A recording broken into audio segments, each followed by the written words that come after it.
Yo, what is going on, everybody? It's your boy Gripper back here with another video for you guys today, and we are going to be doing our top 10. That is right, guys, top 10 most valuable cards in 2023 Topps Chrome that comes out today. That is right, guys. Today is the release day of 2023 Topps Chrome, and I have the best and most accurate list that you guys are going to want to jot down to see the top 10 most valuable players on this list. But before we get into that, thank you guys so much for joining me on this video today. Can we get a minimum of 100 likes on today's video, as that is the best way you can help me grow this channel is by hitting that like button. And speaking of growing the channel, we're doing a giveaway. We're giving away hobby packs of Series 2.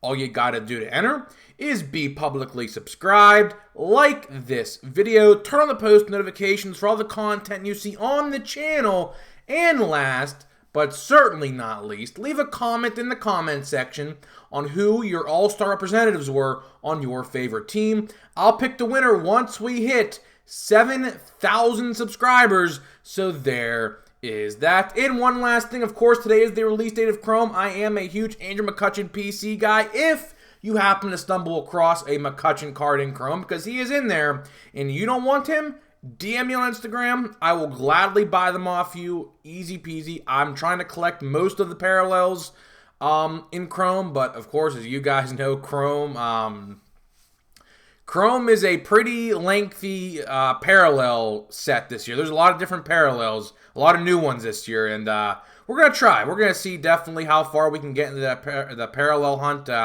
But without further ado, let's get into it. So, like I said, this is probably the most accurate list you're going to find on YouTube. I account stats, I account future, I account pretty much everything, team, everything in this list. And we have a pretty good list here. This is probably the best list, I could have come up with. Chrome is a very good set this year. Chrome, of course, this set right here with Adley you're seeing on the screen right now before we head into the players. This year's Chrome's probably going to be the best set of the year. I mean, there is no doubt about it. This set is very, very rookie heavy. Very, very, very rookie heavy. And there's a lot of good names in this checklist. So we're going to start with number 10. We're going to go to the Boston Red Sox. It's not the Red Sox you're thinking just yet. But we're going to Brayan Bello. I think I said his name right. Brayan Bello. Yeah, Brayan Bello. So, you guys know I don't like to have pitchers on my lists typically. But, this guy turned it around completely the last, about month and a half to 2 months. These stats may not show it. 3.60 ERA is pretty damn good. 7-6 win-loss. Like I said, when he first started out, he wasn't really doing too well. But I'll tell you what, the last month and a half to 2 months, he has really, really shown that, he can be the future ace of the Red Sox, and he's most likely going to be. So, the Red Sox, even though I think they're in last place in the AL East, they're either third or, they're either fourth or last, I'm not sure. That division's pretty tight, but they're still 5 or 6 games over 500, so they're just in a very loaded division. That's by far the best division in baseball, the AL East. Brayan Bello is going to be a very good pitcher. I typically don't like to include pitchers on my lists, but this guy's an exception because this guy is absolutely a stud right now. If you guys aren't watching him starts, when he starts, I would definitely do so and watch him play because he is very good. And I think he is going to be the ace of the future Red Sox that, maybe brings a championship to their team. Maybe. Of course, they're kind of in a little bit of a rebuild at the moment, but, they have a lot of good players on that team, like Rafael Devers, another rookie we're going to talk about later down the line, him, and so on and so forth. So that is pretty much all I got to say about Brayan Bello. Let's go to number 9. Number 9, we're going to Baltimore. That is right, guys. We are going to Gunnar Henderson country in Baltimore. That is right, guys. Gunnar Henderson makes the list at number 9 in 2023 Topps Chrome. Again, he has also been putting on a great last about month and a half to 2 month performance. He was, I believe, Rookie of the Month in June for the American League. What is he doing? He's batting .247 with an OPS of .818. That's very good. And a 16 home run count with 43 RBIs. Like I said, Gunnar Henderson is another small piece to the huge puzzle in Baltimore. Baltimore got great things going on right now, of course, as you guys know.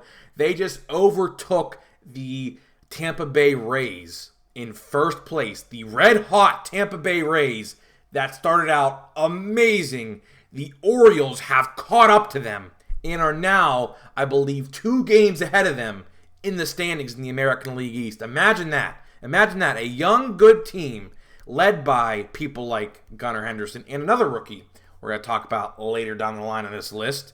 Not much else to say about Gunnar, but he is a very good player and a small piece of the puzzle of what they're doing in Baltimore. So if you're not watching Orioles games, which I don't know why you're not, but if you aren't, I would. Unless you don't like the Orioles, which I don't know why you wouldn't, but their team is very good. And it's just beginning, They have a lot of other good prospects down in the minor leagues right now. Like, for example, Jackson Holliday. So there's so many more over there that have yet to be brought up, and they're still in first place. So that just lets you know the dynasty that they're going to be building very, very soon. And if you're not on the bandwagon already for Baltimore, I would be, because it's going to happen sooner rather than later, and just be prepared because I told you so. So number 8 is, or I should say number 9 is Gunnar Henderson. Number 8, we're going to Los Angeles. We're going to James Outman. That is right, guys. James Outman takes the prize at number 8. A little bit of a downfall for James Outman. Definitely a little bit of a downfall for James Outman. When we talked about James Outman in Series 2, when Series 2 came out, about a month and a half ago now, it seems, James Outman was doing great. But since then, literally when when Series 2 came out, James Outman has struggled quite a bit. He has not been the same player as he was before Series 2 came out. So he's batting .241 with an OPS of about .750. .750 is about the average OPS in a Major League player. That's about the average, what you're looking for in a Major League player. And 12 home runs, 42 RBIs, with 294 at-bats and 71 hits in those 294 at-bats. So, he took a little bit of a downfall. He took definitely a little bit of a downfall. The Dodgers definitely probably didn't expect this type of downfall from him. But again, he's a rookie, but he is 26 years old, so he's a little bit of an older rookie considering all things considered, how we have a lot of younger rookies on this list. I don't know what to expect for James Outman in the future. I'm going to be honest with you. I don't know. I don't know. This is a downfall no one expected. He's batting .241. It's not bad, but considering what he was doing before Series 2 came out, he was batting I think 304. So that just shows you he went from 304 to 241. So just let that sink in for a minute to show you that was a big downfall. But that's why he goes at number 8. I could have easily switched Gunnar Henderson and James Outman. I could have easily done that. But I feel like a lot of LA Dodgers fans would have been like, oh, you should have put him over Gunnar. Yeah. So that's why I did that. I think, the Dodgers are great. The Dodgers are definitely going to be in the playoffs. That is no doubt about it. Unless the Giants do catch up. The Giants are only 1 game out of a wild card spot right now. And they're only 2 games out of first place in the NL West, or 3 games out.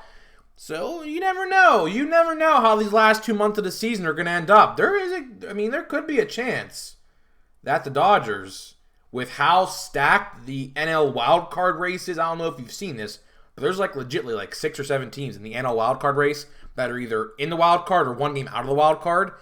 There's a good chance if the Giants sneak up in there and the Dodgers go down a little bit, the Dodgers could be out of the playoffs. I don't know. We'll have to wait and see how the deadline goes. Of course, the deadline for trades is in 8 days or something like that from now. So we'll have to wait and see what happens there. But enough of James Outman.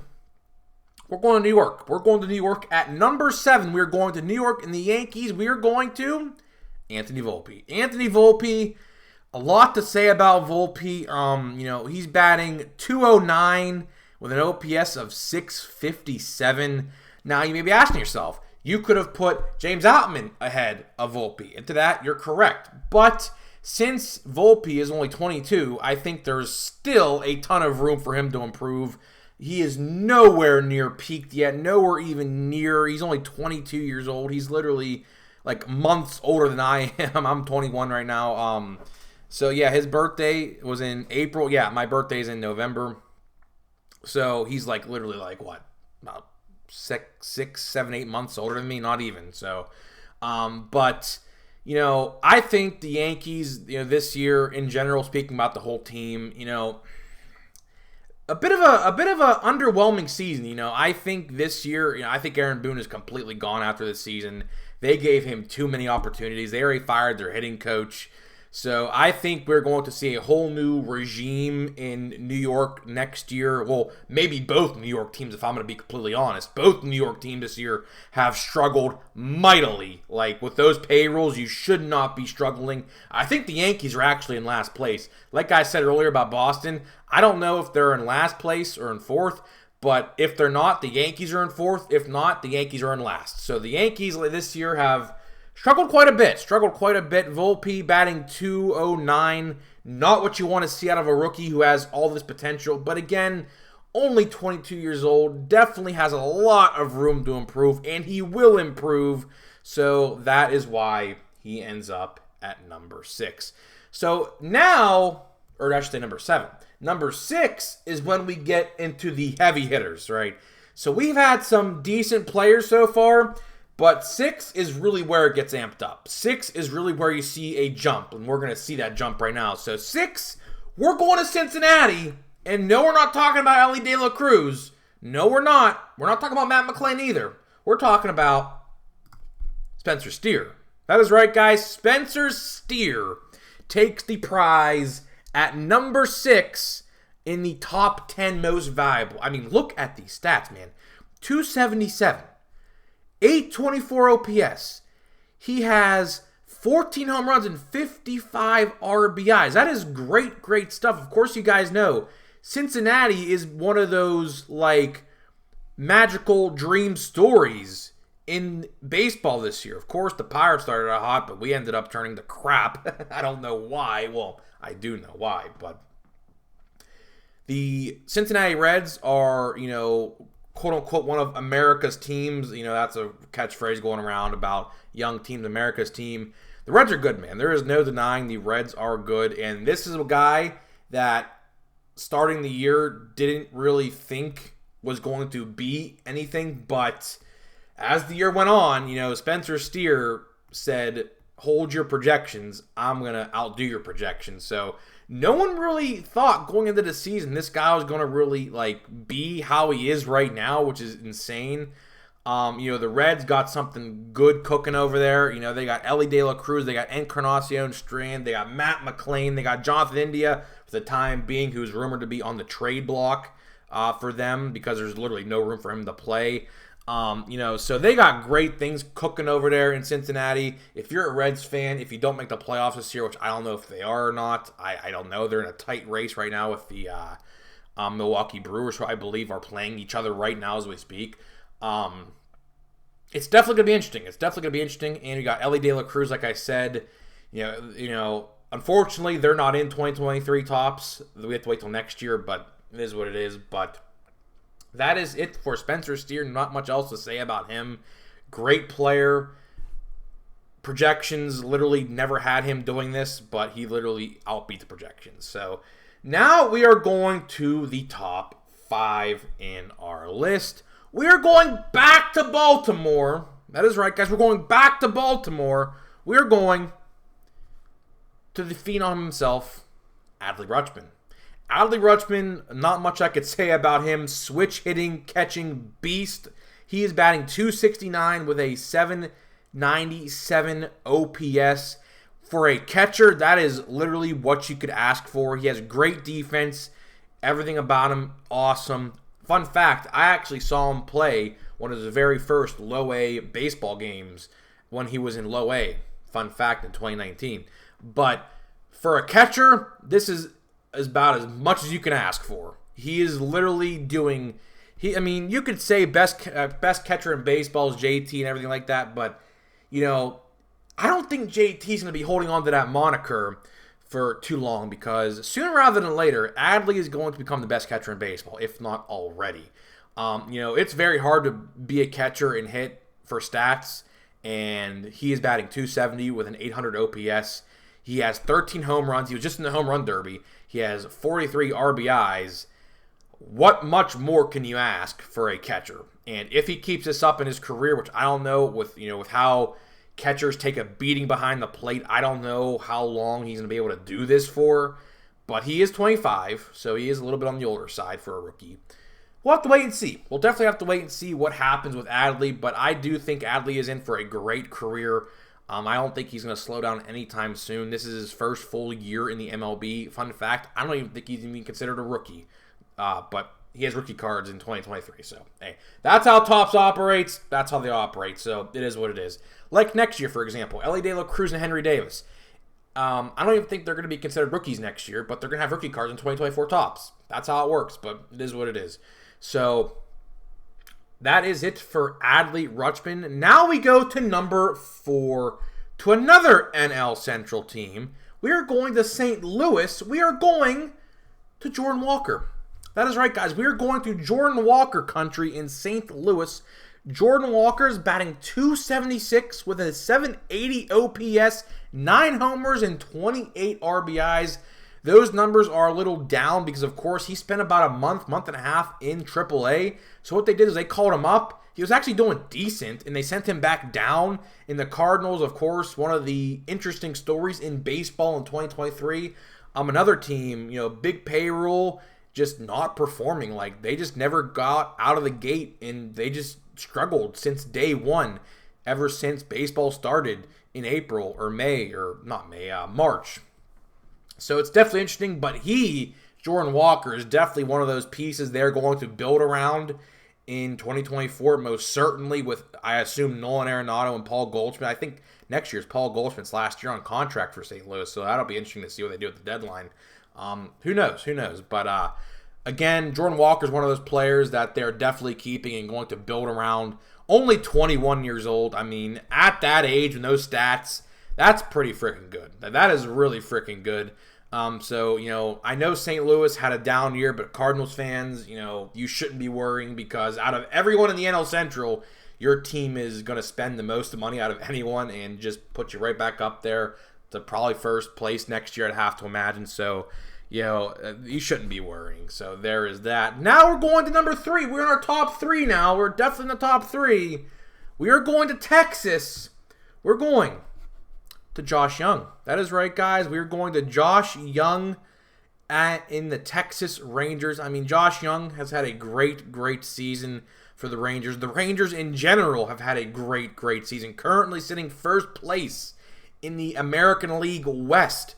Who thought that was going to happen this year? I didn't, but here we are talking about it. So he is batting .273, 808 OPS, 19 homers, and a 59 RBI count. Very serviceable for the first place Texas Rangers. And I think the Rangers, no matter if they stay in first place or not, are definitely going to be in the playoffs. Definitely going to be an interesting playoff field this year. This year's playoffs is going to be something like we've never seen before. So many first teams, like, for example, the Orioles are probably going to make it in unless a choke going to happen, but I don't think so. The Rangers are going to make it in. The Reds could potentially make it in. The Marlins could potentially make it in. They're right now in a wild card spot. The Giants can make it in. They're, I think, a game out of the wild card spot right now. So this year's playoff race and playoffs is going to be definitely interesting, because a lot of teams like the Padres, the Cardinals, the Mets, they are underperforming, so that leaves spots for other teams to take their place. So we're seeing that, and we're going to see it this year. Hopefully, I'd like to see the Rangers go far. I like to. They're a team I like to watch. We'll have to wait and see. So now we're getting into number 2. Number 2, we're going back to Boston. We're going to Masataka Yoshida. Yes, that is right, guys. Masataka Yoshida, honestly should be number one. Honestly, should definitely be number one in this list, but the age of 30 years old definitely hinders that from happening. But he's batting .315 with an .870 OPS. You can't ask for anything much more than that. 11 home runs, 51 RBIs. There is not much else you can be asking for a player like Yoshida. He is in his prime, and he is showing you right now he is in his prime. Unfortunately, he's a rookie. This is his first year in baseball. His prime peak window is going to be shorter than others because obviously he's older than others. But Yoshida, what they got doing over there in Boston, they're in fourth place or last place. Don't know. I think they're in fourth. I'm sure. I don't know. Like I said, I think there's literally like a half a game that separates the Yankees and the Red Sox from last place, so I'm not entirely sure. But they got something great over there in Boston, and I would like to think they would get to the playoffs before Yoshida gets sent off or I don't know. They only signed him to a 5-year deal, so he has 4 years after this, so I don't know what they're going to do. Of course, he'll be 35 at that point, so I don't know. But, I think Yoshida could have definitely been one, but his age definitely, hindered that from happening. But now we're going to number one, to another fun team that is most likely going to be in the playoffs in 2023. We're going to Arizona. We're going to Corbin Carroll. That is right, guys. Corbin Carroll takes the prize at number one on this list. Corbin Carroll's batting .284 with a .913 OPS. He has 21 homers and 54 RBIs. You can't deny greatness when you see it. Corbin Carroll, only 22 years old. He is going to lead the next generation of Arizona Diamondbacks to the playoffs. Mark my words. And most likely, sooner rather than later, they might win a championship. If they can build around people like Corbin Carroll, you're going to see a championship in Arizona for the first time, I think, since 2001? I think that's how long it's been, 2001, right? So it's definitely interesting to see. So, guys, that is it for this video. We have our top 10 most valuable for 2023 Topps Chrome as I go back here to this screen. So thank you guys so much for joining me on this video. Let me know your top 10. I'd love to know who your top 10 most valuable were in this set. Have you opened Chrome yet? How has your luck been? I know I'm waiting on my box from Fanatics or Topps, but guess what? They claimed it would be in my hands by release day, yet it is still yet to even be shipped. So I don't know what's going on there. Of course, I am recording this video like 2 days before Chrome comes out, so I don't have any Chrome to open or else I would. I'm recording this video on Monday because I have no time Tuesday or Wednesday to do it. That's why. So, guys, let me know what you think, and I'll see you guys in the next video.